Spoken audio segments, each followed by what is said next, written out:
Chaque seconde, l'équivalent de 3 piscines olympiques remplies de glace disparaissent de la planète. C'est la conséquence du réchauffement climatique, les glaciers fondent. Mais dans les Alpes et les Pyrénées, c'est encore plus visible. Prends un café, je t'explique la situation en 3 points.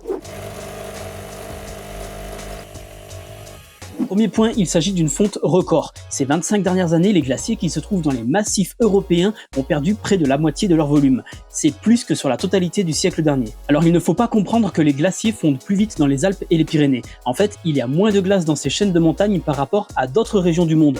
Résultat, la proportion de la glace qui fond par rapport au volume existant est plus importante. Deuxième point, l'accélération alarmante de la fonte a commencé dans les années 2000. Depuis cette période, le bilan de masse des glaciers qui se trouvent dans les Alpes est quasiment chaque année négatif, c'est-à-dire que les glaciers perdent plus de glace qu'ils n'en gagnent. Dans les années 80, c'est l'inverse qui se produisait. En fait, même pendant les hivers généreux en neige, comme c'était le cas l'an dernier avec des records d'enneigement à haute altitude, le bilan de masse des glaciers reste négatif. Troisième point, on pourrait bien voir disparaître la plupart des glaciers dans les prochaines décennies. Une étude internationale a réalisé des projections sur l'accélération de la fonte. Et d'après elle, à la fin du siècle, les Alpes auront perdu 99% de leur masse glaciaire actuelle si rien n'est fait pour empêcher un réchauffement du climat de 4 degrés. Et même si l'humanité respecte les accords de Paris pour limiter ce réchauffement à 1,5 degré, la déglaciation toucherait 85% du volume alpin. C'est maintenant l'heure de sortir ta calculatrice. Combien de piscines olympiques de glace ont fondu depuis le début de cette vidéo? Donne-moi ta réponse dans les commentaires.